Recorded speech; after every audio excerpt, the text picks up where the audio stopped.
Alrighty, hello every folks, and good morning. Welcome to an alignment chart for Tactics Ogre. So, okay, what's the point of this? Well, it's fun and amusing and stuff, and I kind of want to talk about it, so, here we are.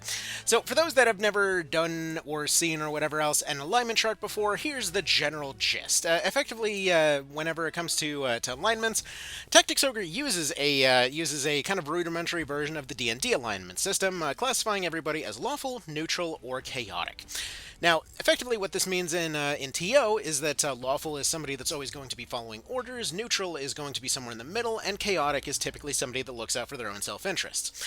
Now, that being said, the D&D version of this that you typically see is going to also throw a secondary category of good, neutral, or evil. So, good generally being, that somebody's trying to do the greater good at all times, neutral being somebody that more or less looks out for themselves or their own, and then evil is somebody that's generally pretty selfish. And then, usually they're categorized into a 3x3 grid, at which point you normally just kind of pick out the best representative for each category and go from there. However, Tactics Ogre has a pretty preposterous amount of characters, so we're going to go ahead and not only line them all up in terms of the main characters and most of the secondary characters. Please bear in mind that some of this will get a little bit confusing because the only way I could really denote some of them being different was their different uniforms, so there might be some details that are off. I apologize, there's already way too much to keep in mind here. But additionally, on top of that, for the sake of, if modding eventually does its thing, in case we ever get the option to go reinstate requirements for our characters in terms of their alignment for their different classes, how would we classify those different classes? Okay, so that being said, let's get going. Actually, one more little note, just to bring this up here. In terms of the uniform differences, typically, this isn't always the rule, but typically you'll see more gold for the Galgastani and more other colors for everybody else. But again, there are exceptions, so I'll just announce who this is supposed to be if I go and put somebody somewhere. Okay? Okay. Sounds good. All right, so let's go ahead and get started. First and foremost, just to set up a lawful good. I mean, that feels like the basic generic cleric should definitely be a nice little starting point for that one. Meanwhile, chaotic evil should definitely be the generic necromancer, but in this case, this is also going to be George's from Palace of the Dead, considering that he's primarily just there for power reasons. He's just there to see, undead experiments happen. Dude is not necessarily a good guy by any means. He's just kind of hanging out, being emo in like the most basement that you could ever basement. So he gets to go hang out over there. All right, next up, we've got neutral evil. Well, actually, I guess. Okay, Sybil Josephine. So this is an odd one because technically, they're I would say they're definitely in the neutral category. They are following their orders, but they're still essentially a cleric that's willing to do pretty evil stuff for the sake of genocide that they truly believe in. I guess that should be a lawful evil, actually. Meanwhile, you got What's-Her-Face that I can't remember that basically just immediately runs away. We're just going to go ahead and put her in neutral. Alright, next up, Generic Soldier is about as true neutral as you can get. They are the everyman. They are exactly in the middle of everything. They are perfectly mediocre at everything, and that's actually a really useful thing in Reborn. Anyway, next up, we got Swordfighter Brezen. I would say he's kind of a chaotic neutral. So, Swordfighter Brezen's one of the first guys that you run into. He's a sword fighter with an axe. Reason for this is he's basically an off, kind of like part-time gladiator. He's a fencer duelist kind of situation as his primary income when he's not being a soldier. So yeah, that's why he's pretty darn overconfident and willing to kill off his own people for the sake of morale, because he doesn't really know any better. He's a crappy leader, but, decent fighter and all that. But that's why he was called Swordmaster, if you never read his Warren Report entry.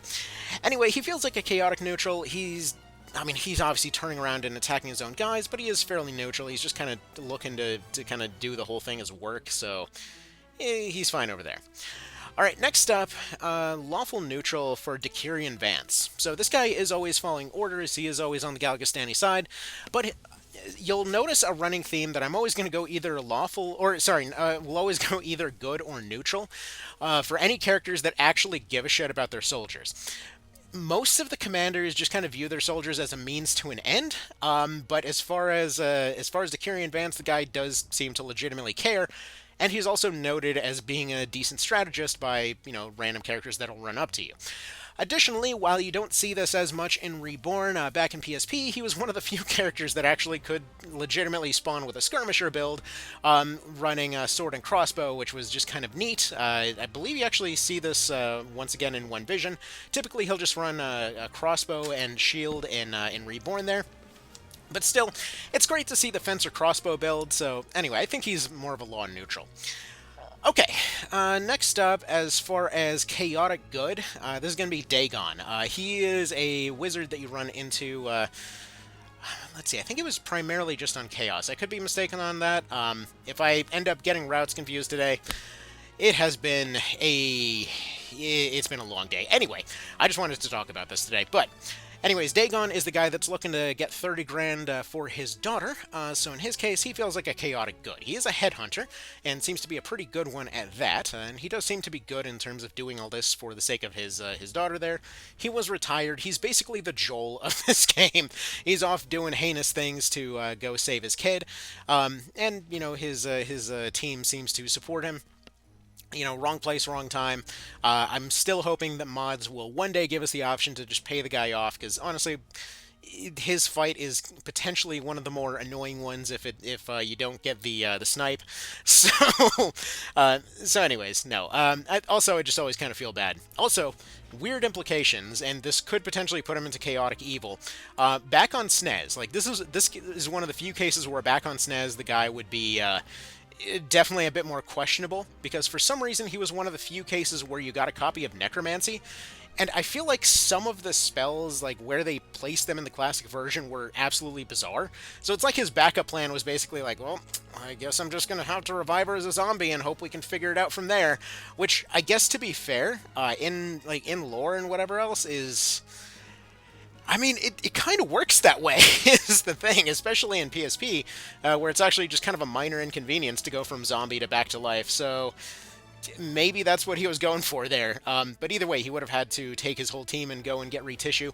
That's actually one of the videos I wanted to do down the line somewhere, like, what would it look like for him and his team? How difficult would it be for them to actually go obtain retissue? If he managed to become a Necromancer. Anyway, so, that being said, let's go ahead and move on here. So next would be Goosen. This guy feels like a neutral good. So this would be Vice's, I guess you could say, third in command, with their whole secondary resistance to the other secondary resistance. So Goosen's the guy that tries to recruit Kashua over to their side. Dude's a complete dork. He's supposed to be a recruiter, and then he immediately gets flabbergasted as soon as he gets any resistance, so it is what it is. Does give Kasha one of the snidest lines in the whole game, though. With that whole, your heart is made of ice, you'd better get inside before it melts, or something like that, and comes back with and fire lest you forget. It's like, it's so needlessly edgy, but I kind of love it. Anywho, let's continue on. Alright, chaotic neutral feels like that would be rogue, only because they are a bit more of a support class. Obviously, they didn't make it into Reborn, but I'm kind of giving them points from One Vision in this case. I'm just going to kind of be ballparking it for the whole series, to be honest. But like in One Vision's case, they are a fantastic ranged spotter, so we're just going to go ahead and put them in chaos neutral. They're definitely chaotic, they're meant to be chaotic, but they're kind of neutral. They're helping out everybody else, but they're usually kind of selfish. But also, man, the friggin' ivory tower traps are badass. But anyway, let's go ahead and move on here. Generic ninja feels like they would be a chaotic good. They're generally doing a good job. However, lawful good, we've got Shadow. They are not, that's not their actual name. It's just Denham's personal spy, who just sort of shows up every now and then. It's funny. So there's always a personal spy in these games. Like, there's always somebody going and reporting on stuff, which makes sense. However, this guy is basically, like they were pointing out in the Resident Arc podcast, this guy's basically like in-universe Solid Snake. Like, this guy manages to go pull off all kinds of crazy feats of sneakiness, and yet he's just kind of quietly doing stuff in the background. Additionally, there's another ninja that looks exactly like him that shows up on Law, who tells Denham that he's a good guy, and it's just fun to headcanon that it's the same guy. That he's just pulling an Iroquois Pliskin over there. Like, no, guys, I'm totally with the Galgastani Marines right now. it's fine. Anyway, So just fun stuff there. Okay, so next up, as far as neutral good, we've got Gilbald / Gilbert / Canopus's best buddy.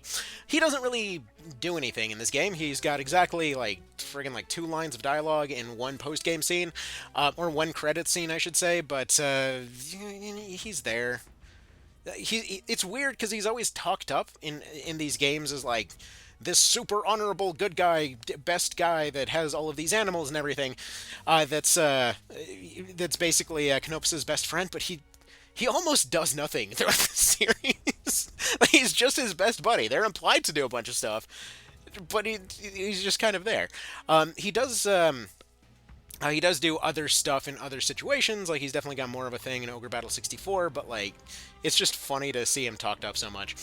He always feels like somebody that should have had his own spin-off game, like the the Resident Evil Gaiden of Tactics Ogre, which the only Gaiden game we got was Prince of Zenobia, which, boy does it exist, allegedly. Okay, let's move on. The Pumpkin Shopkeeper, lawful good. Best dude. Sells all kinds of great goodies to fill out your spell collection log. And also, he's the guy that lets you merge all of your relics as soon as you end up getting them. So, actually, no, wait, this is Deneb's shop guy. Wait, that's this shopkeeper. Sorry, that's Skeleton Shopkeeper that does that. Deneb's shopkeeper, you know, he's also up there. Frankly, all the shopkeepers, lawful good, they are just the true heroes that this game deserves. So far, you know, actually, lawful good, basic shopkeeper, so far he's winning that particular race. There's nobody more lawful good than generic shopkeeper. He has pretty decent prices, all things considered. It's pretty much always affordable. The guy will gladly take all of your expensive things. They will conveniently handle most of the tedious stuff as far as crafting goes from PSP in Reborn. Like, the dude's really trying. He's always polite. You know what? He's alright. He's alright. He's always there to help out. He's never, like, once you end up getting your expensive equipment, he doesn't realize them as name brand items, so he's just gonna leave them, you know, leave them at a low price, so you don't accidentally sell them by mistake. He's just a good dude, you know. He's just a good dude. Okay, so he gets to be up there.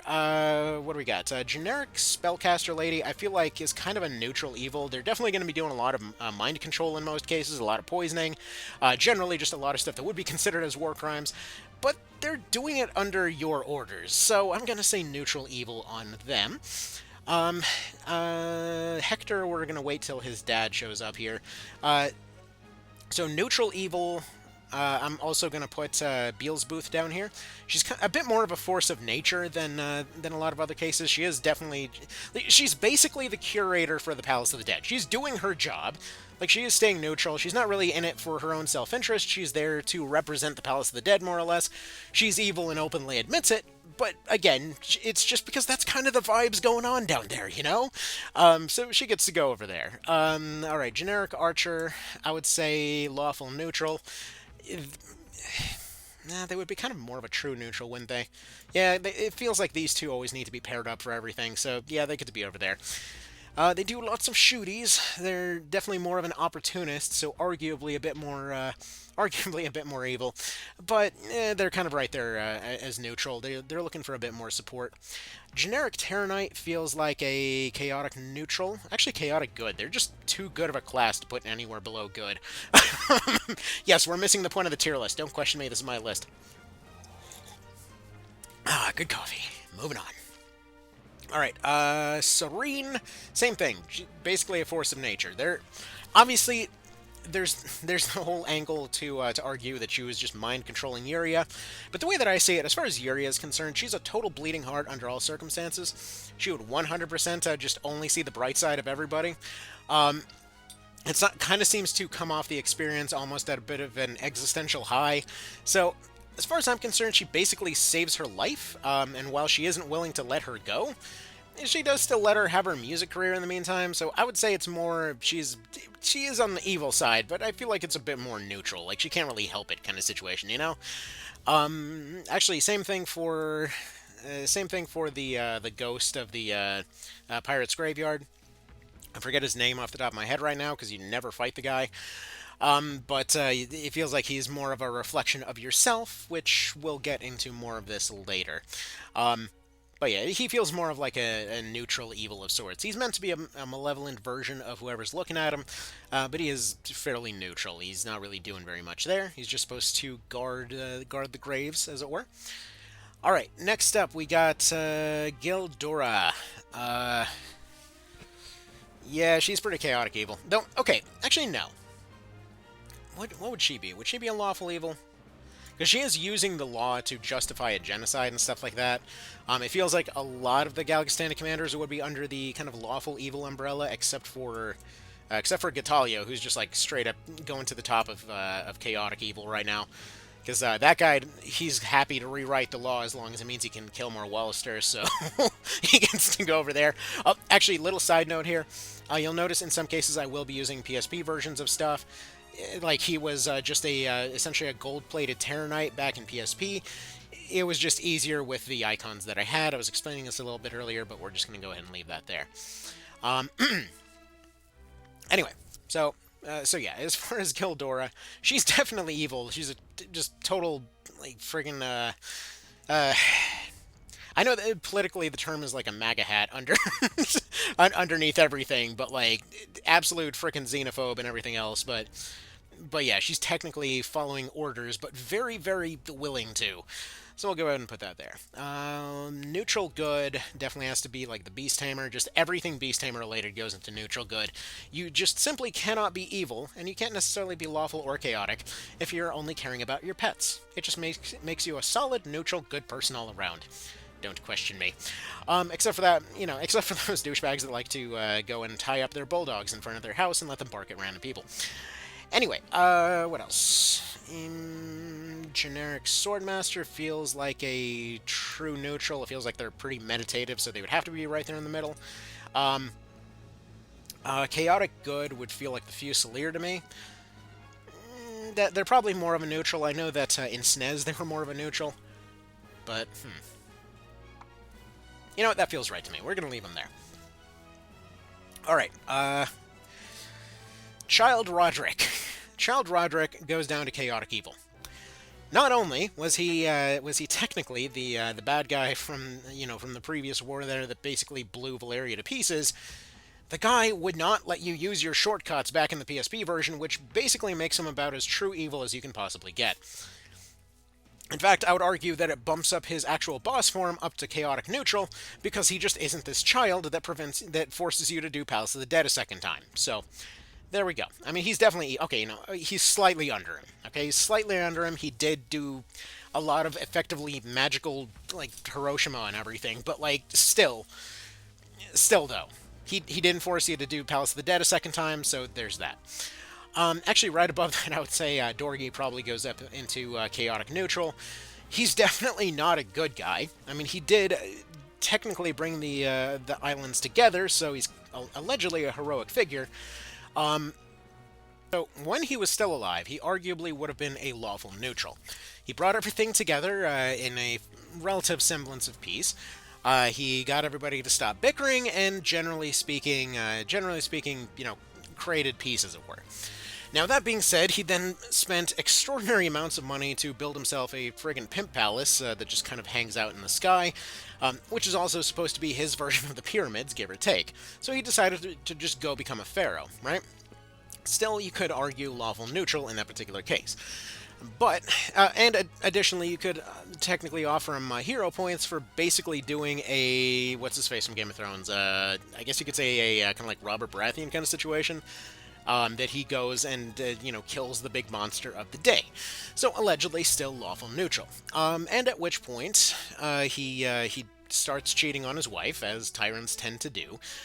Now, that being said, like, his people were doing okay, everybody was more or less forced to agree with each other, but they were still treating the Galgastani like garbage at that time, and he basically did nothing about it. So, arguably would be more of a true neutral in that particular case, because he was still subjugating a third of the islands there. They absolutely hated him, but at that point he was also cheating on his wife, which would put him a decent bit lower. Now, that said, the whole reason that he became kind of evil to begin with was simply because he was trying to get his wife and kid back. So that was more of just a... Okay. It's weird how to judge that particular tragedy. Because, like, he loses one kid, and that's, unthinkably terrible. Then essentially loses his wife immediately afterwards. So, as I understand, One dies in childbirth. One dies in childbirth. One walks straight off his, opulent party palace, and then his wife decides to do the same because, holy shit, that's horrific. At which point he decides to go and more or less just decide, well, you know, God's failed me. Time to go in the other direction, and tries to get him back. At which point he ends up getting tricked and corrupted and all of that. I'm kind of, after all of that, I'm kind of leaning towards true neutral on him, to be honest. Like, yeah, he eventually got corrupted into thinking he's a god, but like, he technically still did like, he's done enough good and enough bad in both directions that he almost just ends up coming out smelling like a big boss kind of character, you know. Um, let's Yeah, I was gonna go. I was gonna go chaotic neutral, but like he was trying to bring everybody together, and technically speaking, he's still kind of sort of doing that in a messed up way afterwards. I think he might have to stay true neutral. Huh. All right. Well, I'm gonna expect to see some lively commentary about that one. Okay. Next up, what's her face? Modigliani, I think is her name. The lady that's the guards Almarca Castle. I would say she's a lawful good. She does directly come out and say that she's just only there to kill you, but her intentions are effectively heroic, and she's more or less been misled, and she apologizes to you after she's basically become so dead she's communing with the afterlife. So I think she gets to go in lawful good. Honestly, I feel like she would have been a protagonist in any other situation, so I think she goes there.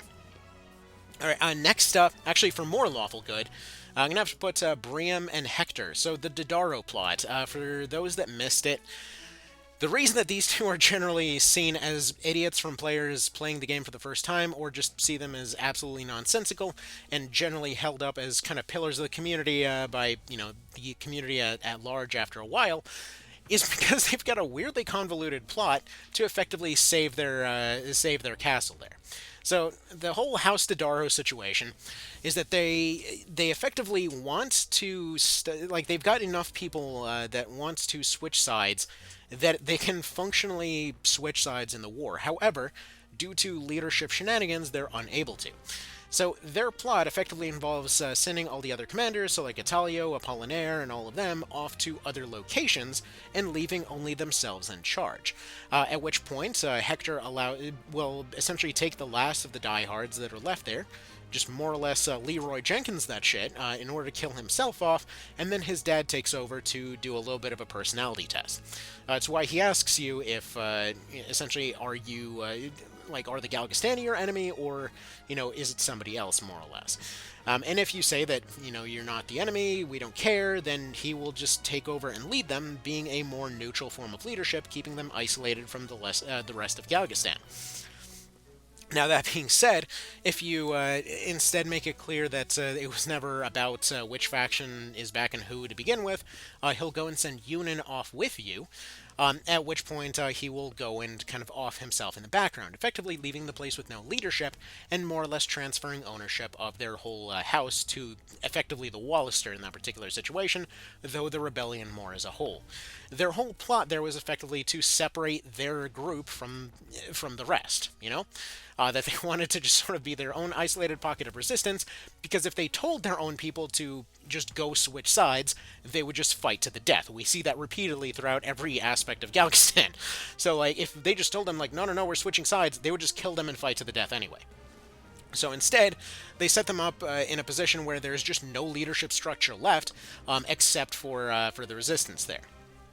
And the defecting factions that were arrested are effectively freed, and then they just kind of go and continue running things. So it effectively is a way to peacefully change leadership without anybody pointing backwards and saying, no, look, here's our God-given duty over here to go just fight these guys to the death for no reason other than we kind of can. Either way, convoluted plot for sure, but just one of those cool little subplots that you probably won't pick up on until after a dozen playthroughs. It's just kind of neat.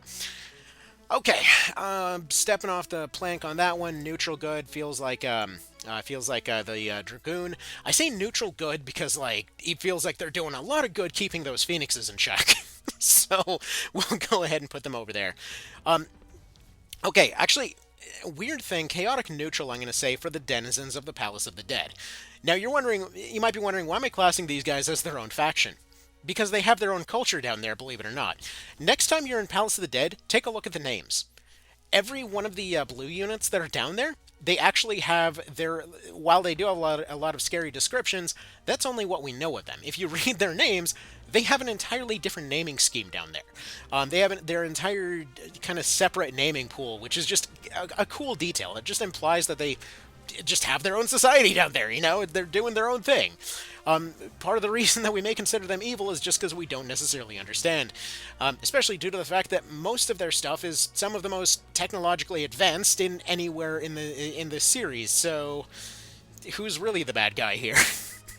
Anyway, it's just kind of actually no. Who's really the bad guy? That's Balzaphon. That guy's just flying straight to the top of chaotic evil, like Tactics Ogre's own medieval revolver ocelot, as it were. Like, oh, I'm sorry, I just went to the grocery store, but whoopsie, accidentally created several paraplegics. What can you do?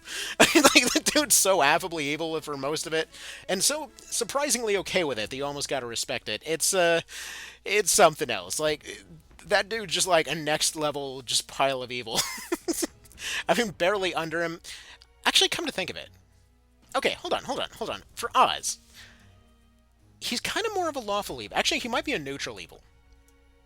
Okay, so here's the thing. The evil part, definitely unquestionable. I mean, the guy goes on monologues about how much he wants to torture people and preserve their heads for, I'm assuming, probably exactly what you're thinking. But as far as he goes, the evil part is indisputable, but is he chaotic, though? Because he seems to always follow his orders.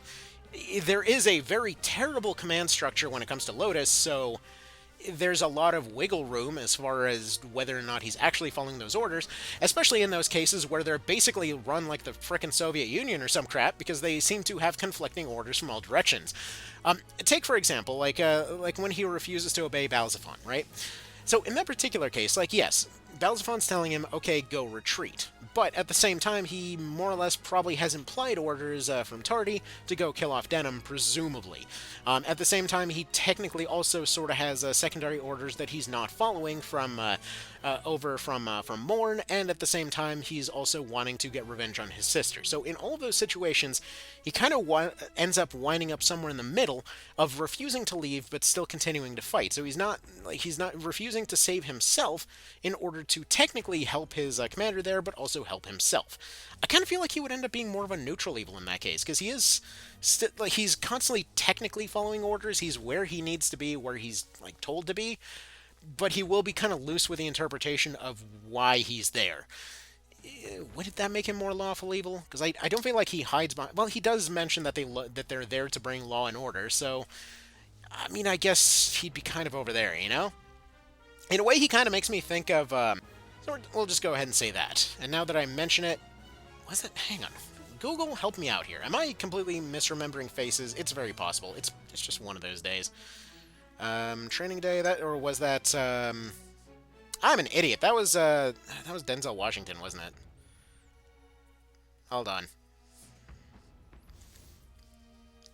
I'm an idiot. Of course that's Denzel Washington. I'm mixing him up with what was it, the other guys? Like how they had the two cops in the middle of the other guys. So like mentally I'm picturing him from the other guys and then Denzel Washington from Training Day.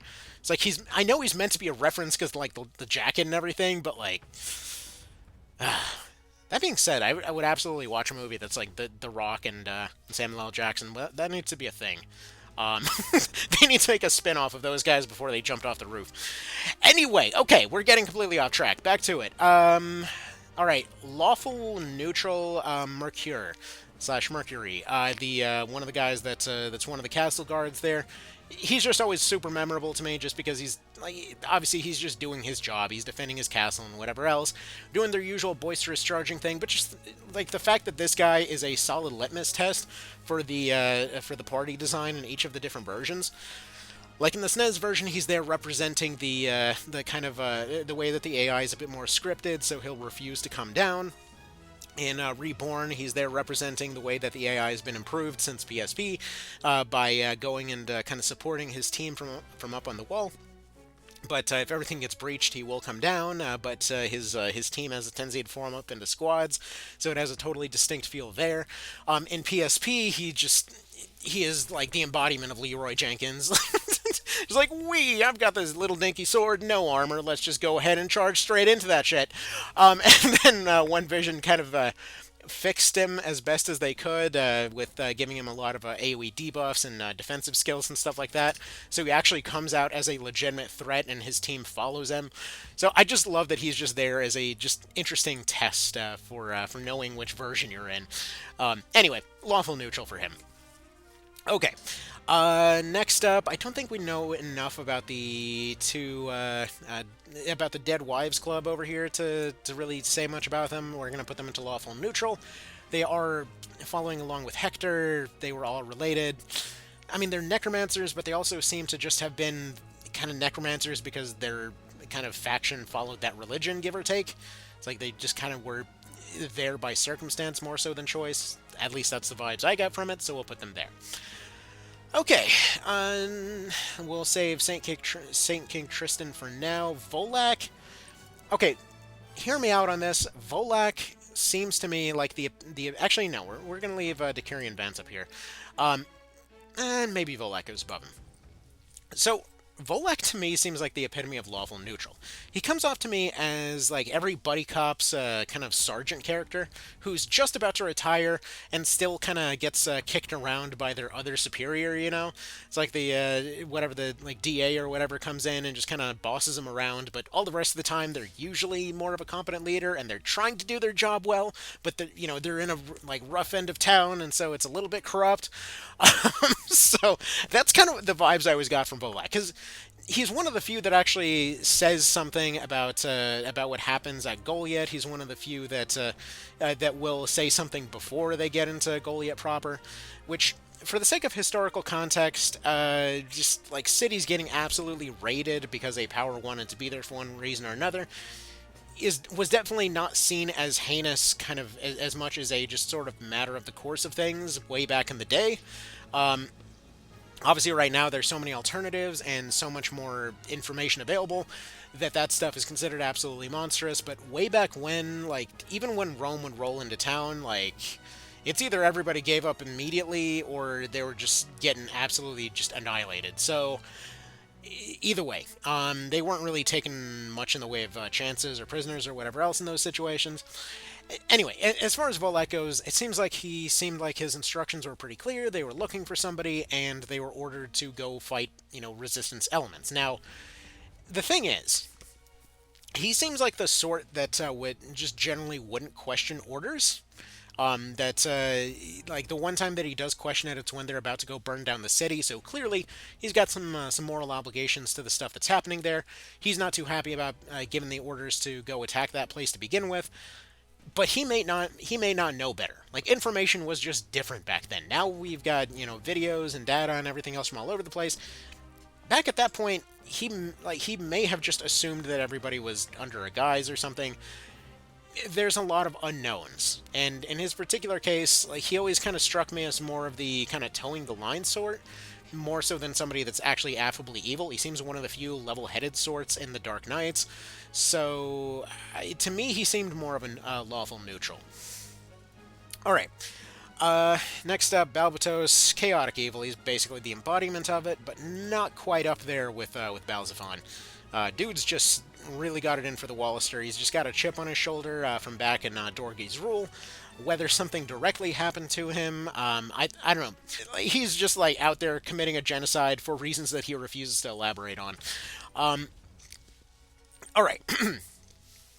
I feel like Andorus is next, and he goes in Chaotic Good. Okay, the reason I say this, for those that didn't pick up on the subtext, Andorus is not there by choice.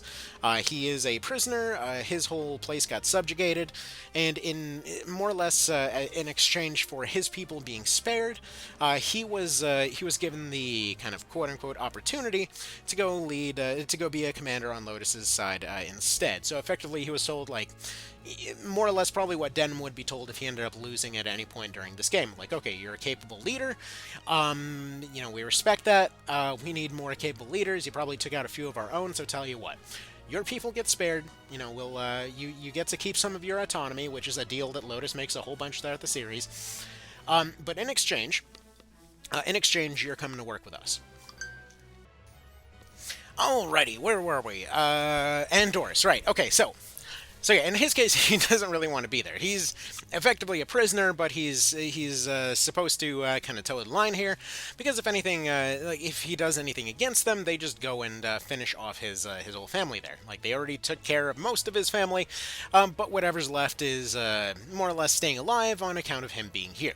Now that being said, as soon as he sees the opportunity to stab them in the back, he 100% does. As soon as he sees that you might be able to crack their defenses, he's just like, well, I've done my job, and he pisses off. Which is funny, by the way, a little bit of a side note. I like to think that there's evil griffins where he comes from, because he comes with the Dark Griffin. Actually, one more little side note I forgot to mention about George's down here is that he's got an Earth Lightning Dragon, which is just... I guess he's a Yu-Gi-Oh player or something. I don't know much about Yu-Gi-Oh, but I know they got a lot of funny names. Anyway, so, back to Andorus, though. So, like, when he gets beaten the first time, he just doesn't let the Lotus defenses know, so they get taken unaware. In the case of when he gets beaten later, he rats out where everybody's gone to. Like, he's basically always just trying to look to stab Lotus in the back while not openly doing so. So... anyway, one way or the other, yeah, I feel like he's more of a chaotic good. He does so many heel turns that his friggin' shoes are burning off, but, like, at the same time, he's trying to do good. He just doesn't really know how. He's got himself in a hole so deep he doesn't know how to dig himself out. Either way, cool character, but we'll leave him over there. Okay, next up, Nybeth, kind of a neutral evil. Yeah, I'm gonna put him next to these other ones here. The thing is, he does cause a lot of chaos. There's no question on that, but that being said, it's never really his goal. Like, his whole thing is he is more or less seeing that he's going to just transcend humanity, more or less. That he's going to send the entire world forward, that he's just going to go and achieve the science of victory while everybody else is going and struggling for each other's capitals. He's just trying to kind of do his own thing. It's actually not, while he is implied to have his own zombie army that shows up every now and then and you directly fight them, he doesn't ever seem to want to fight you. And it seems like every time that you run into him, he's just collecting bodies from whatever stuff is left over. He's more of a scavenger that's trying to do science on all of those guys, more so than directly, going and making more. I would say all of the random necromancers that you run into out in the field typically do more damage than he does. I mean, he's definitely not a good person by any means. He's definitely on the evil side of things, and, he'll justify whatever to make it happen, but, like, as far as actually directly following the law or causing chaos, he feels like he ends up falling in the middle. Like, he's officially sanctioned by Galgastan, putting him a bit more lawful, but he also just leaves a mess wherever he goes, leaving him a bit more chaotic. So to me, he feels like a neutral. So we'll go ahead and leave him there. Mardim, chaotic evil and really bad at it, so we'll go ahead and put him down there. He also ends up getting points docked, even though we're not counting points, for having a finisher that's worse than a generic one, so screw this guy. Anyway, Mana Flora, chaotic good. She's not exactly, she seems to be a good person overall. However, so much chaos follows her unfortunate encounter with Dorgi that it's kind of unreal. She probably is intentionally unlawful, but so much crap happens from that it's like basically, if she never enters the picture for one reason or another, it's like Goliath never gets burned down. There's no gigantic war thing. There's no breakup between Dorgi and his wife. There's basically he doesn't get corrupted. More or less, probably has a more peaceful transition of power. The miscarriage probably still happens, and the kiddo falling off the wall hopefully doesn't happen. It's unclear. But either way, if he has another official heir, then they're still kind of probably still doing okay. So realistically, while it wasn't really her intention, I'm sure, she's probably one of the most chaotic forces in the game. So we're gonna put her at the very top of chaotic good, I think. It's weird to judge that. Actually, for that matter, okay. So Vernata, it's here. Okay, this is gonna be a weird one. Because you might be saying, hey, every single scene we see with Vernata in the game, she looks like a hyper bitch, so what's going on there? She's got every reason to be. The only scenes that we actually ever see of Vernata there are her getting cheated on, and then going and kicking, like, she not only gets cheated on, like, her husband cheats on her, she loses a kid, and the person cheating on her husband was more or less her confidant. So she's running one of those situations. She's got every reason to be, like, more pissed than anyone in a lot of these cases. But, like, to me, I always got the sense that they were more of a lawful good. The few times that you hear mention of her, she seemed like she was a pretty okay person and would generally be on the lawful side. Doesn't seem to directly take part in any hostilities. And yeah, it's like if she was on the evil side, she would have had Flora executed or something. But like, as far as just kicking her out of the castle, the immediate thought is, oh wow, the poor servant over there. Which, yeah, that sucks. But also, and obviously, it probably was not her fault. To be fair, but at the same time, like, wouldn't you be kind of pissed too if your spouse cheated on somebody and they're like, hey, so can I still keep my job? like, yeah, that's and then, not on top, even on top of that, like, she seems almost willing to let it go at first, and then it turns out that she's pregnant. At which point she's like, okay, just get the fuck out. Like, to me, they seem like somebody that was trying to be good and then just got immediately overwhelmed. So I'm gonna say they probably belong up there. Claire goes up to lawful good. Like, they're just nothing but good throughout the entire thing. Bit of an idiot as far as not just running, but whatever, they're fine. True neutral feels like why am I suddenly blanking on his name? I just had it in my head.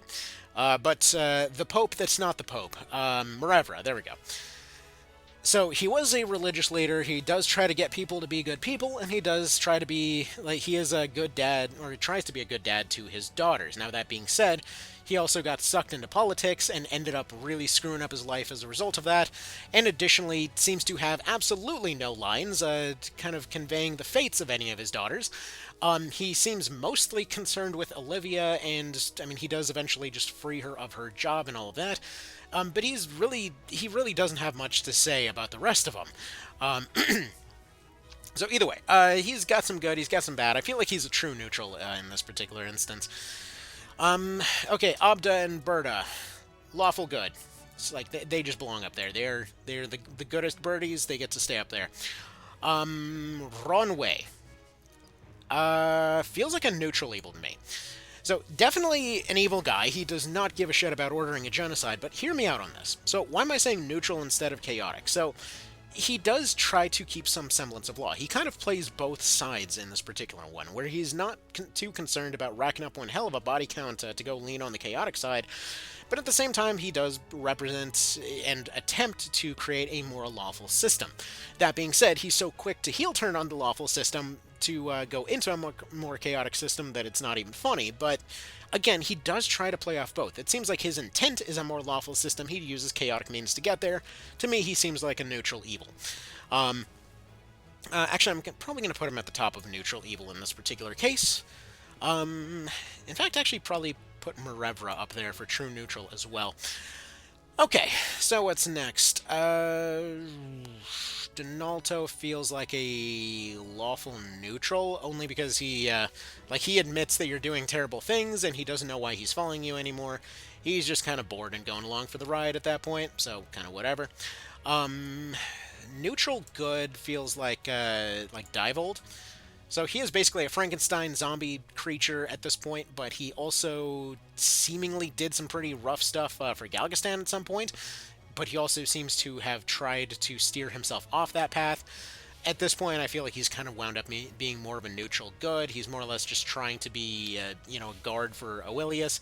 And he's very, very close to losing his humanity and going hollow, as we see in the Chaos route. Which Aurelius, I would say, is more of a... I would say probably also more of a neutral good.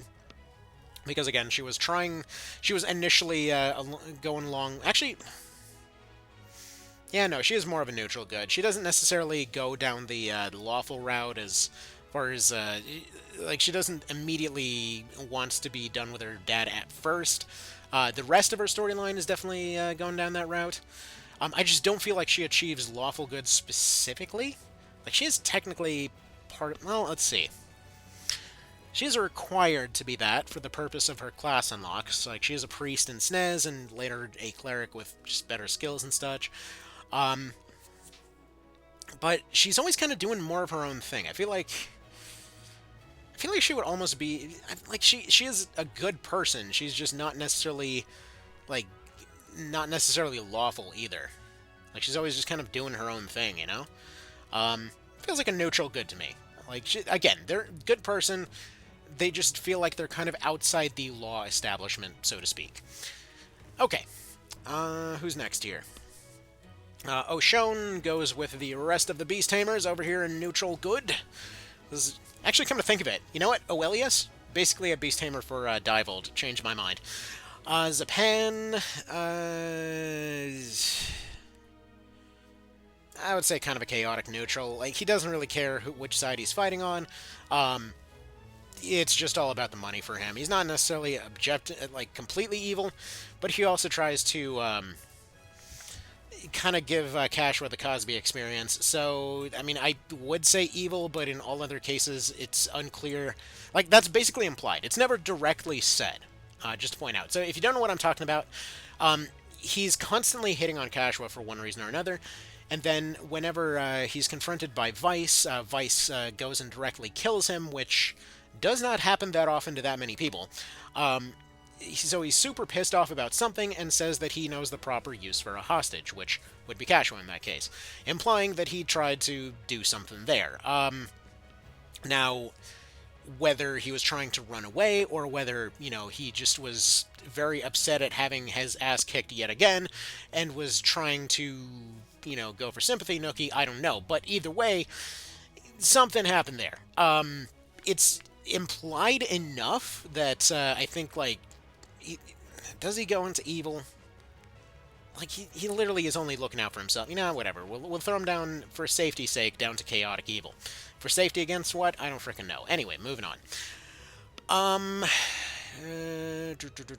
Lindell is about as true neutral as it gets. Literally as a class is all about that. Tristan, again, we'll cover later. Deneb, definitely chaotic evil. For those unaware that have only experienced her situation in Tactics Ogre, everything she does is a ruse. She's basically a scammer through and through. So, like, the whole facade of the whole Hot Witch situation and whatever else is just made up. She's more or less a, like, several hundred-year-old body snatcher kind of situation. So, like, back in March of the Black Queen, she was there more or less just taking random villagers, plucking off their heads, and putting on gourds. So, yeah. So if you end up fighting her there, you have the option to kill her, at which point she'll just come back to life in this game. And like, how did she do that? That's the question, isn't it? But anyways, no. She's implied, I believe it was canonically implied that she died there and just sort of came back. In the case of her being spared, she will essentially tell you to go buy some really expensive golden flowers, and even then may not join your party. And basically in every one of these games, she's only looking out for herself, trying to amass an unreasonable amount of wealth for something, and usually trying to create a small army of pumpkin people, for whatever reason. So yeah, I would say chaotic evil for sure. Anywho, like, actually, there's been a theory I've been floating for a while that Deneb is, like, the true, full, proper antagonist of the entire series. If they ever made a episode 8, if she just came in as the surprise antagonist at the last moment, I would not be shocked whatsoever. So, we'll go ahead and have her over there. Branton Morn always kind of struck me more of as a neutral evil, kind of opportunist sort. He'll take his opportunities, but it's not really for bloodthirsty reasons, it's more for power reasons, which isn't necessarily that much better, but still. We're going to put him over there. Gamp is going with the other Tamer buddies over here in neutral good. This is like just the proper good boys club over here. Like the best people of the game are going to be neutral good. Alright. Alright, lawful good. We're going to go ahead and say Folkert. Dude's a Boy Scout to a fault. Like, he and Sistina could almost definitely make a perfect couple, and he repeatedly will just die over and over in different timelines, talking about how he totally should have asked her out. So get on that, man! What is your problem? Anyway, so yeah, dude's just way too shy somehow, despite being in a war there, and so repeatedly just keeps just saving her and bailing her out of situations, but then refusing to, even hold hands. So, either way too much of a Boy Scout for his own good. Moving on. Aracel. I would say kind of a chaotic neutral. She's basically a one-woman army going off and, going off on all kinds of fights on her own. She basically, no matter what, switches from the lawful side after what happens with Leonor. Yeah, her voice definitely keeps her out of good. Which, no respect to the voice actors. I know what they were going for. It definitely sounds like they were going for like a Brave kind of situation. I think she was meant to sound kind of grating. She kind of makes me think of Elaine from Seinfeld. Or not Elaine. What's her face? God, it's been so long since I watched that show. But like no one, it always kind of sounds like this. I can't remember their friggin' name. Whatever. Anyway, point being, she's kind of a chaotic neutral. Nybeth we already covered. We'll just put him next to his other version right over here. Alright. So this guy, I forget his name off the top of my head right now. We're going to say Lawful Neutral. This is that wizard that you fight on the first fight, or one of the first fights for Law. The Wrath of the Wallister fight. Just Lawful Neutral. He is following his orders, but he knows the game.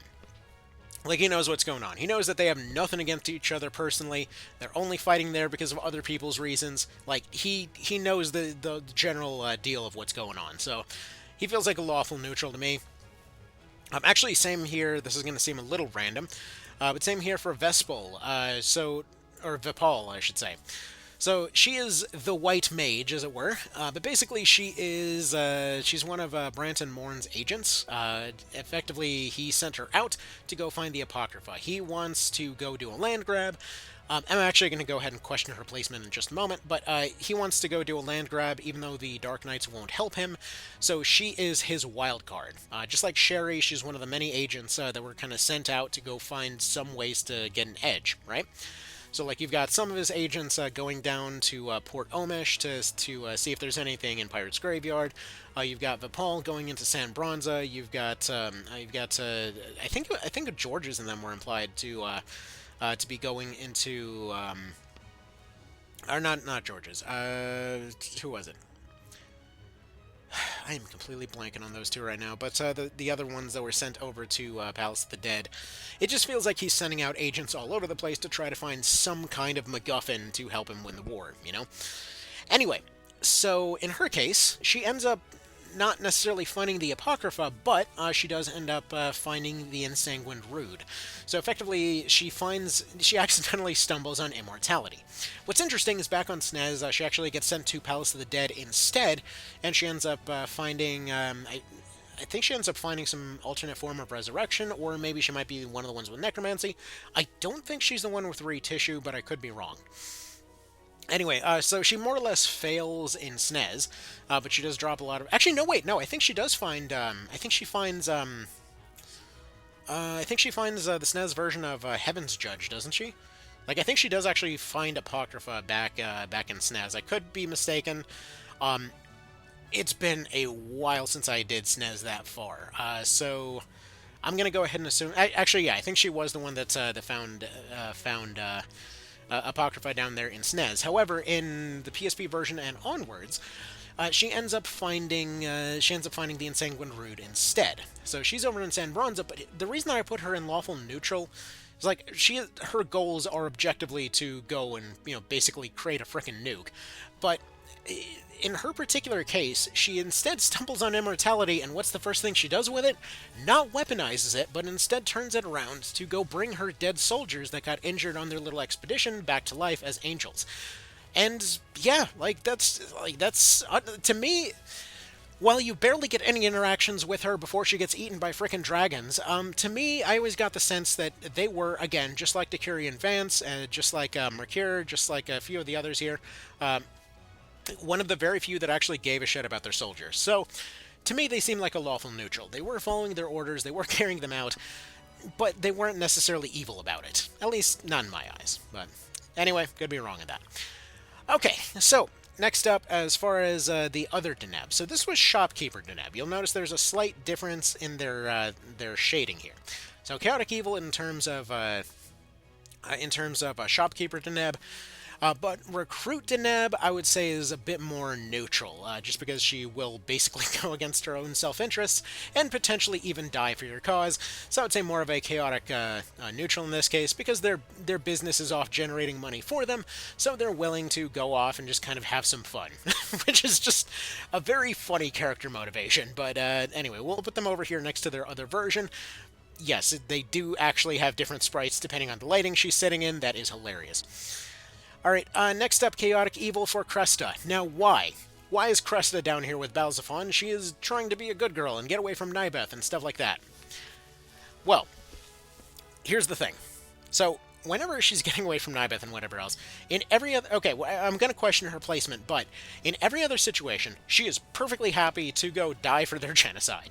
Like, she's happy to die for the Blood War, just go into the death, like, super into that whole thing, right? On Chaos, basically it just changes because she sees her other family members have already died. He's tried to bring them back as zombies, and like, look, they're good as new. I've recycled your family members. At which point she finally realized, like, oh, this is actually kind of fucked up. Maybe we shouldn't do that.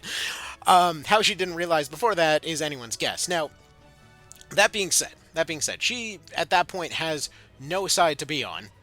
And she gladly will, like, her recruitment requirements are some of the weirdest to get in the entire game. So not only is she off on her own branch of her own little side quest under very specific circumstances, but she additionally will be one of those that just refuses to actually bail after already bailing. Like, you've already switched sides, you have no friends. What do you mean you're not going to join? Which, yes, I know character-wise it makes sense. She just wants to go all emo and sulk somewhere. But additionally, there's two other things. So, obviously, the Chaos Frame requirement screws a lot of people over. But for the second thing, it's less directly the character's fault and more just their art in the official art book. Because that is just plain evil. I don't know who decided that's like, here, this kid is barely legal. And you gotta have them basically, like, splaying out seductively randomly on one of the pages, like, what artist was so horny that this is what they went for? Like, yes, of course, dead bodies and, you know, a child that's just barely turned 18. This is what we need a barely dressed sprite of, or a picture of. Like, honestly, it always kind of struck me as a bit fucked up, so that gets to go down in Chaotic Evil. Yes, that is a lot of different kind of angles to judge that from, but whatever. Argue in the comments. Okay. Chaotic Neutral feels like Saria. She's constantly causing chaos. Her intentions are good, but her methods are needlessly brutal, so Chaotic Neutral for sure. Sistina feels like I would say a lawful neutral. She's okay with doing more, actually, I guess kind of a lawful good. She's generally pretty good. She's not, well, I guess she's not above stealing, which I guess would put her as more of a neutral good. But then again, Fulkert is also up there, and okay, you know what? They're both down in neutral good, then. It feels like those two need to be right next to each other, because they feel like morally and visually near... Like, they just belong right next to each other. Okay. Next up, Leonar feels like a true neutral. So, in Leonar's case, yes, he does a lot of terrible things that would generally be considered evil. But that being said, his motivations are never really personal. Like, his motivations are purely political in every instance. The initial plan that they go for isn't just like, well, let's go straight to the genocide. They do try the diplomatic approach first. He seems more cold and calculating than necessarily callous, and in a lot of cases seems to have more of a head for the kind of higher end of strategy. So, like, whenever armies are moving about, generally speaking, he makes the right calls over when people should be doing what. But when it comes to personal fights, he gets his ass kicked almost every time. Actually, I don't think there's any time that you see him personally win a fight outside of neutral. Like every other time, you're just going and saving him, but again, on the political side, he always seems to know what's up. So, as far as just kind of being the sort of do what needs to be done sort, he doesn't seem personally motivated like most of the others in Neutral Evil. Actually, wait a minute. Didn't I put the caster in Chaotic Good?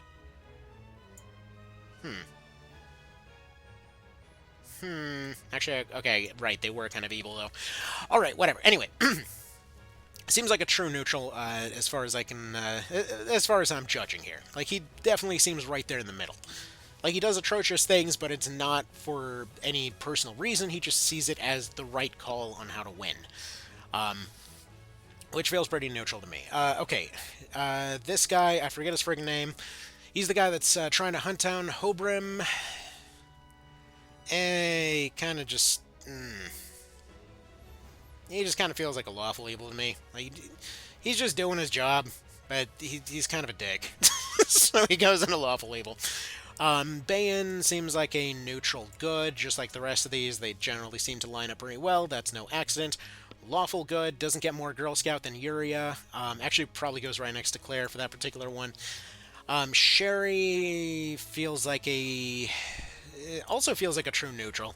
Like, she doesn't really know what she wants. She's kind of rebellious, but also kind of not. She's basically lashing out at her dad for having failed to save their mom, even though she's probably more than likely blaming the completely wrong person on that particular front. She's kind of joining sides just to be edgy. And then finally, once she's force-fed some humble pie, she just goes and wants to go hang out with her sisters. So really, she's more confused than anything, as far as I see it. So that feels like a pretty neutral thing right there. Next up for lawful good, we've got Ravnus. She's good, she's lawful, and extremely annoying about it. So she gets to go there. Okay. Which actually gets us over to now Tristan, Lancelot, and the Zenobian Knights. Okay, so Tristan, this is going to be a weird one. Neutral evil. Or actually lawful evil, I would say, in the case of Tristan. He is trying to... Actually, no. He's actually kind of a chaotic... What do we want to put him as? Okay, I'm going to temporarily put him as chaotic neutral. Now, you might be saying, wait a minute, he's the frickin' Saint King. What are you talking about? So, back in March of the Black Queen, he was a deposed king. He would have been essentially lawful good. He's generally seen as a good guy by most people, generally seen as a good leader, and at the same time, you know, he was representing the law in that particular instance. However, if you rescue him, that doesn't mean that he's always on your side. If you are more popular than him at the end of the game, and both him and lands are still available, he'll have you assassinated. Basically, if you are more likely to get on the throne than he is, he will make sure that you are gone. So he is definitely not a good guy. He's definitely willing to... like, he knows what's up with the political game. He knows, generally speaking, what the hell's going on, and honestly, I would probably personally put him somewhere close to more of a Ronway sword, almost. Because, again, he is perfectly willing to backstab people. Like, while he is generally seen as a good leader and everything else, he is not above, you know, essentially using you to put himself on the throne and then dispose of you. So, as far as that goes, though, that whole fight is pretty chaotic. His whole plan is basically, I'm gonna hang out in this bar and hope that somebody gives me a free kingdom. So, given the general stupidity of that plan, and given the fact that he's not necessarily a good guy, I'm gonna put him down in chaotic neutral. Now, that being said, I'm gonna go ahead and say that that Hamilton, for that particular case, also then potentially goes into lawful evil. Except we're gonna bump him up to lawful neutral because he generally seems like a good guy. He's not doing it for personal reasons, but he's absolutely willing to just like the rest of these guys here, follow orders to have you killed. Again, he is the one that literally stabs you in the back in March of the Black Queen if you're more popular than Tristan. So, I mean, granted, there's a bit more than that mechanically, but that's the way that I like to read that situation. So, as far as I see it, the only reason that he doesn't backstab Denim is because Tristan didn't ask him to, but he absolutely would. That being said, I would say his knights are more of a neutral good. They just care about following their orders, so we'll put them over here, though I would absolutely believe that they would also backstab you given the chance. They seem less likely to do so, though. Like, I feel like Lands would do it without a second thought just due to being with Tristan for so long. I feel like these two might question it. Canopus, on the other hand, would definitely be, again, also in the neutral good category. he's not above doing terrible things, but he wants to do them for the right reasons, you know? So we'll go ahead and put him there. Same thing for Warren, that they will be willing to bend the rules to do the right thing. So we're going to put them up there. All right, generic cockatrice. Feels like an absolute chaotic evil. Giga chickens are terrifying. They go down to chaotic evil. True neutral, though, would be the generic dragons of all kinds. We have enough stuff on this list. I'm just counting all the dragon heads as the one cloud dragon. That's fine. Next up for chaotic evil, though, is the fairy. Probably second in line here for chaotic evil would be the fairy. Like, just over here mind-controlling stuff, messing with people. It's just like, yeah, no, absolute chaotic evil for sure. I would say neutral evil would probably be the ghost. They don't care. They're just being a floating little bathrobe. And same thing for the gremlin. Like, somehow the gremlin always strikes me as less nefarious than the fairy, but feel free to argue. However, lawful evil, just because they're always there to bring down the wrath of God, is going to be the endgame superbirds, the phoenixes and such. The phoenixes and rooks and all of these other things are going to be represented by this golden griffin. Because yeah, they're here to remind you that your units are mortal. Anyway, moving on. Golems are about as true neutral as you can get. They're just a walking stone, as is the Hydra. They're poisonous, but they're still just kind of doing their job. Lawful good, actually second, actually I would say above Ravnus in terms of lawful good, is going to be the Lizard Man. Because we all agree that Lizard Men run heaven, and this is just unquestionable. Meanwhile, for some reason, Palace of the Dead is primarily run by Snake Ladies. Do that as you will. Snake Ladies apparently really like orcs. I don't know either. But at the same time, there's a lot of octopi in heaven for some reason. Yeah, I don't know. The series is strange sometimes. I don't think I want to think about it. Let's move on. Lawful good. Second in line to the shopkeeper is going to be Olivia. Total Girl Scout. So yeah, she sees the good in everyone, tries to save everybody, takes over a castle kindly, which is funny. Specifically, the way that it's worded is the Order of Phila took over the castle, right? Or the Order of Filet of Fish, or whatever you prefer to call them. But think about it for a second. Previously, when that happened, there's a pretty decent chance that Hector and all of them left the place specifically without leadership. So I like to think they just basically showed up and like, yeah, guys, do you want some leadership? Like, we'll just heal everybody for free. It's what we do. We'll sort out that undead problem that seems to be absolutely everywhere. I know your snowy mountains are mostly doing that, but maybe let us in, maybe, you know? And they just kind of let them in and let them take over. So I like to think that Hector specifically sets up for Olivia to be able to take over there. Anyway. Pumpkin Shopkeeper. Did we talk about it, or is this the generic? Okay, actually, no. He's going to be Pumpkin Stopheles. Feels like a lawful neutral. They're just there to unionize. So, Pumpkin Stopheles goes over there. Didn't I already put this guy in here? Yeah, I did. Why are you in here twice? Whatever. He's here for both his encounters. There's a slight difference in color. I don't friggin' remember which one it is. They both are basically the same. It's fine. It's just basically same guy on different sides. Not literally the same guy, but whatever. Close enough. Either one way or another, you only run into them once. Alright, Rudlam. Chaotic Evil. If there was another category for a chaotic evil but utterly incompetent, he's like the anti-Ravnus in this particular case.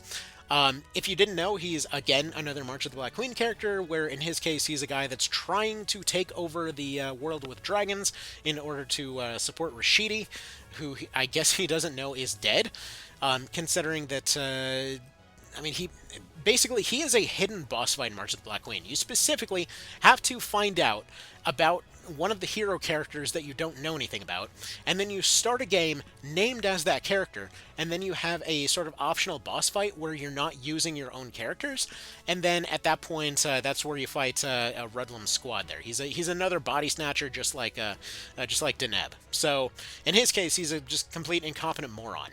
I say just like Deneb, also just like, what's his face? There's a prince that shares the same name as the starting knight that you fight in the intro to Tactics Ogre. I'm completely blanking on it right now because we've gone through so many names, it's mind-boggling. Anyway, that guy. So there's a few body snatchers. It's just a thing that happens. Alright, next up, let's go to Lawful Evil. I'm going to go ahead and say Ozma.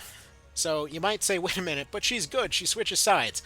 How many times does she see her brother going and torturing people, or talking about torturing people, or directly ordering his soldiers to go, somebody till, yeah. So, does not give a crap about any of those situations. However, as soon as her husband's involved, she's suddenly willing to switch sides. Personal motivation all the way. Yeah, she does eventually decide to go back to Lotus and start another revolution over there, which would be an amazing side game. I agree, but yeah, no, she's perfectly willing to look past atrocities until her personal interests are involved. Meanwhile, I would say more of a lawful neutral would be Halbrim, just because while he is generally a good guy, and he definitely represents the lawful side of things, considering he was trying to save the old Lotus government there, and got blinded for it. In his particular case, one of his only ways of actually accomplishing anything is just to frickin' kill stuff. So, more of a neutral, I would say, in the general scheme of things. Neutral good. Actually, probably a true neutral would be Azelston. I mean, the guy is a thief, a drunk, a pirate, all of that kind of stuff, but he seems like a generally cool guy. He's just kind of doing whatever he can. He's just kind of living his best life, as it were. He's kind of living out his sunset years at this point. People are generally afraid to fight him. He's generally more or less kind of retired. He's not really necessarily stealing from stuff anymore, but kind of just a depressed old alcoholic. So would be more evil in most situations, but in his case, I feel like he's gotten more neutral over time. Barbas feels like a chaotic neutral. While he is somewhat evil in terms of directly going and attacking people in multiple situations, he seems more like he's trying to kind of climb the ladder in Lotus, so to speak. He more so seems to lash out in cases where where he's kind of threatened, as it were. He doesn't seem as malicious as some of the other Knight Commanders, and additionally seems to be a bit more well-read. Not that makes somebody less evil, but again, he seems to be a bit more on the neutral side. He doesn't, between the two of them, I would definitely say he's less evil than Mardim. But again, that one's up for debate. This one honestly could go either way. I just feel in the grand scheme of things, he feels slightly more neutral, as it were. Okay, Yunin feels like a lawful evil to me. Same reasons as, actually pretty close reasons as Ozma. So, in his case, as gets pointed out by Gatalio, he is somebody that directly is told. Well, he directly is told to go attack innocent people. He finds out that they're innocent, and then he just kind of does it anyway. But then goes back and he files a complaint about it, which, I mean, in some ways could be argued to be worse, because it's like you found out and then you didn't stop. So what the fuck, man? Yeah, he is trying to make up for it, of course, but still, dick move, it just seems odd there. All right. Next up, the general denizens of the sky. There, I guess we'll go ahead and call them. But the artificial angel knights. So the reason I say they're artificial. So we see a few different instances of angels showing up. And it's really confusing what the hell's going on in San Bronza, because they call the Angel Knights that you make artificial, but that's also generally how the Angel Knights have been made throughout the series, seeming to be a bit more of kind of the natural way of things, more so than an actual, artificial thing. Meanwhile, they themselves almost seem like they were coming out of a factory, and also just seem to be an artificial, ghost of something that's hanging out in this destroyed city. The overall lore of San Bronza is that it was basically hit by supposedly Heaven Judge or something like that so many times that it just blew up permanently and just kind of hung out there in the sky. So I like to think that they're just weird radiation ghouls that just happen to be angelic due to being hit by holy magic so many frickin' times or something. They claim to speak for a higher power, but don't seem to have any evidence to really back this up. Even their weapons and stuff like that, they will still use normal weapons, and additionally will use items like their divine orbs and things to actually go and use holy magic and stuff like that. So the way that I'm reading that is basically that they are themselves an artificial construct, more so than anything else. Obviously, feel free to argue that as you will, but they are summoned in by Serene at one point as well. So to me, and actually at some point they were summoned in the SNES version by Branton. So it just seems like they're artificial, It just seems like they're the fake ones after all. But yeah, like their powers seem to come from artificial items and things like that. It strikes me as they're protesting a bit too much, Okay, next up on Neutral Evil, probably the Cyclops. I mean, they literally slap stuff with their balls. They can only be so good. Chaotic good, or chaotic neutral, I would say, would be Denim. Because, like, no matter what route you go on, dude's just absolutely causing chaos everywhere he goes. In fact, I would say he's probably the epitome of chaotic neutral. Because even going down the law route, you are still upheaving the entire, like, structure of the entire island. Everywhere he goes is total chaos. Morally, he's somewhere in the middle, generally, picking between good or bad wherever he goes, but, like, I mean, I say good or bad as if it's ever that simple, but, like, he, again, just kind of piecemeals everything, but he's a total force of chaos every time he shows up. So I would say he's more of a chaotic neutral in general. So good news, he gets to use the Dragoon in the SNES version. Alright, I forget who oh, Darza. Darza. Feels like a kind of a chaotic neutral. It's so him and he's gonna just represent both him and Veldre. I forgot.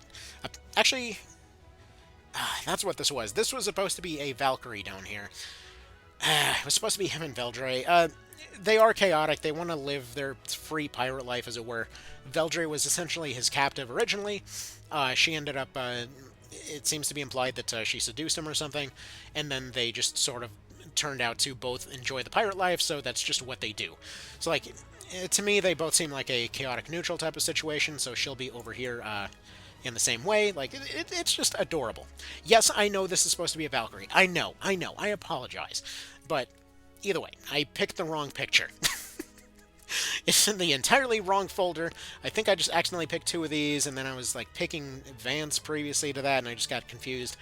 Anyway, there's a lot of pictures. Just pretend this is Veldre and move on. Alright, Sarah and Voltaire feel about as true neutral as you can get, so they're just following their orders. Alright, next would be Falfidae. Feels more of a kind of neutral evil. I mean, they are just kind of doing their job. They're generally still being a bit selfish about it, but they're doing it by some pretty fucked up means. So Falfidae gets to go over there. Okay, so Vice, chaotic neutral. Like, I don't feel he ever reaches good. He never really, like, he does go pretty evil at some point, but he kind of generally tries to pull it back to neutral. Generally speaking, he's trying to fast-track the political game, so to speak, and he almost seems laser-focused on everything south of Cashua's belt, so it just feels like he can never quite achieve good. He's just barely kept out of evil, but dude's an absolute force of chaos everywhere he goes. I don't think he ever even approaches lawful or neutral in any situation. This just feels like the only place he can go. Which is weird, because then it, by twisted logic, winds up putting him in the same place as Denim, but, yeah, even here he's kind of, under him, but it is what it is. Cashua, feels like a... Let's see, would that be a true neutral? So you might be tempted to say, okay, what about, you know, we're gonna start off with her in neutral, but let's go ahead and talk this through. So in Cashua's case, she always talks up how she's going and supporting others.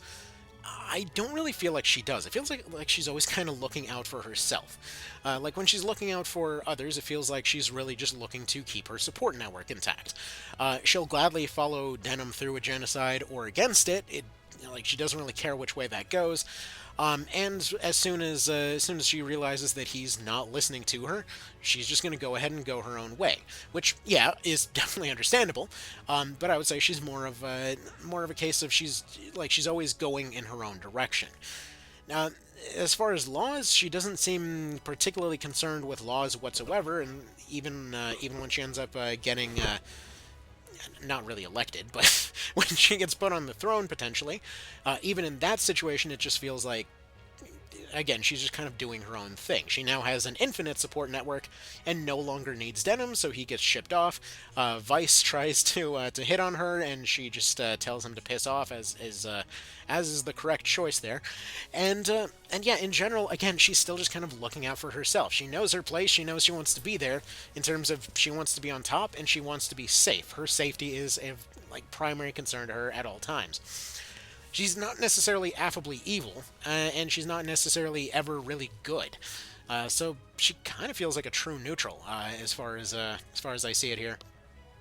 In fact, actually, she probably might be the most neutral of everybody there. She's fully centered inward, is probably the best way to put it. Okay, anyway. And this is going to be a weird one, but chaotic good? I'm actually going to go ahead and put Tardy over here. Now, you might be saying, wait a minute, what the hell? Tardy right next to Doris? That makes no sense. He's the bad guy. Kind of, but he's also not necessarily the bad guy, and there's a lot of ways that this could be potentially interpreted. So, okay, in the case of Tardy, here's the thing. We're going to try to go a lot of different ways. So, before the game starts, coming off of Knight of Lotus, he would just basically be straight-up lawful good. He basically just killed the Antichrist, and if he got the B route, then he basically stays there. He marries Eleanor, and all well and good. However, in that particular case, he ends up falling down more to a neutral. He ended up losing Eleanor. He did beat the Antichrist, and he ended up losing his buddies in that fight, which meant that he was going home with his tail between his legs, more or less. He did technically win, and he got some magical MacGuffins, but he basically had to offer them up to the Pope in order to get protection, at which point he became his agent, more or less, and ended up going to go overthrow the Lotus government there, which is suddenly okay, he's definitely not law anymore. He goes down into neutral, right? At which point he goes and overthrows them. Allegedly they were corrupt, but still, the ways that they did it were pretty frickin' brutal. And yeah, granted, a lot of the more brutal stuff was probably Belzephon's doing, like going and blinding Hobrim and stuff like that. So, definitely not looking too good there, but he ends up redeeming himself a bit once they get to Valeria, to a degree. So, once they get to Valeria, he is basically ordered to, essentially Branton thinks that he's going to order him to go and take over all of the islands for him. He's I need protection, go conquer to protect me. Instead, they pick a defensible position and say, good enough, you are protected, now let's get back to business. So Branton obviously gets pissed about this, but they just basically create a infinite stalemate with Lotus getting presumably money out of it, right? So either way, generally speaking, he's trying to play all the sides against each other, but it could be argued that keeping this war in perpetuity is a bit on the evil side. However, at the same time, him and his Dark Knights there basically go and steal the Brynhilder from Zenobia, because they are trying to kind of get these islands to more or less get unified. That they're trying to accomplish a few different things. So they steal the Brynhilder, and then additionally, after that, they go and they raid Goliad. So while they're doing this, obviously this would seem like it's a bit more on the evil side. So they get the sword there to presumably have some sort of control over the islands. It's unclear why at that point, but later on they also go and they raid Goliad. Again, nobody knows why. The ruse there is that there are rebel elements, though that being said, I think it's only a handful of people that actually knew that it was a ruse. In fact, it might have been Balzephon lying the whole time. He seems to genuinely feel sorry for the whole event and, apologizes and things like that. Generally speaking, he doesn't seem like he's directly trying to do evil stuff. He is planning people against each other, but generally it doesn't seem to take any joy in bad stuff happening. He just sort of seems to be a ends justify the means sort, right? Anyway, so they're trying to get Cashua. Now, due to a combination of the ruse and miscommunications and Balzephon being a prick, they end up burning down the town instead of capturing Cashua in that particular instance. Now, they don't know that she's there or that she's the goal. They just know that there is a kid that can be put up on the throne as a puppet, and they want to use that to get everybody to just kind of put aside all their fighting. The main reason that they're fighting in the first place is because of all the different ethnicities, which didn't have any clear line of succession after Dorgi disappeared, right? So, effectively, in that particular instance, Dorgi's gone, everybody's fighting, Branton's trying to get everybody to fight, you've got You've got, what's his face, Balbatos, who just wants to go all genocide on everybody. And you've got Ronway, who's trying to pretend to be the good guy, but he's also a prick in his own right. So with this whole chaotic mess, the one kind of checkmate move to get everybody to agree is to find a successor. Like everybody, somebody that everybody can point to and be like, hey, look, we got a successor over there. They had a king. The king had a clear heir right over there. We pop him up on the throne. Everyone agrees now. Because otherwise we've got several, like, half-kids that everybody's going and supporting. If you have a better claim to the throne and you got the soldiers to support it, which they do, they effectively bring everybody to heel and suddenly, war over before it's even started. So it's a proper checkmate move, which I would say would definitely be more of a lawful good move. Like, yes, it's brutal, but in that particular case, would be argued as a bit more of a neutral because, again, it effectively would end way more fighting by going and, capturing this person. But again, they fail to capture them due to just the Dark Knights being freaking bizarre. Personally, I would blame that on Balzaphon, and also Tardy seems bizarrely asleep at the wheel at that point. So you could potentially also headcanon it that Balzaphon just kind of got bored and he's like, screw it, I'm gonna go slip something in his drink. Commander's gonna be asleep, I'm gonna be in charge, we get to watch some fireworks.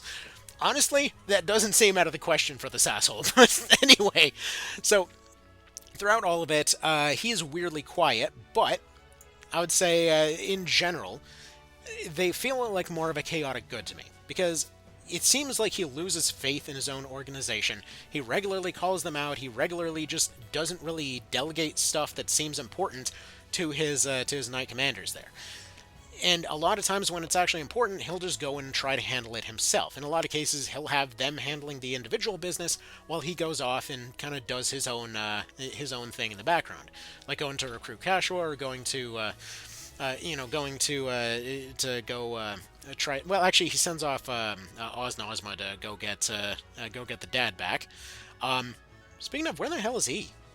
Did he get cut out of the list? I know he was on here.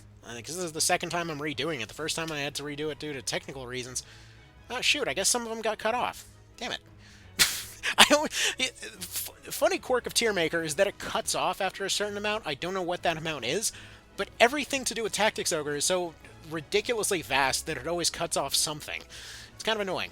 Anyway, so in his case, I would say he's generally trying to do a good thing, but goes, like, he has no handle on anything anymore. Like, initially he did have some control over it when they first got to the islands and stuff like that, but he's trying to spin too many plates and trying to do a good thing, but it's not going well. That's kind of the way that I see it. That he's just trying to get some semblance of order going everywhere. He's hiring the wrong people to do those jobs. He's just generally going about it the wrong way. The intentions are good, but the result is absolute chaos. So, anyway, that's kind of about that. And yeah, we had a few others that apparently the tier maker list just cut off, so that sucks. But like the dad would definitely be going up there in lawful good. Again, definitely in that Boy Scout category. So I'd love to hear what folks think about this. There's a bunch of placements that I'm sure people would put somewhere else, but I just thought that this was a fun little thing to talk through. All right. Anyway, that's all the time that I had for, believe it or not, 2 days. I had to do this in 2 parts. Anyway, y'all have yourselves a good one and take care.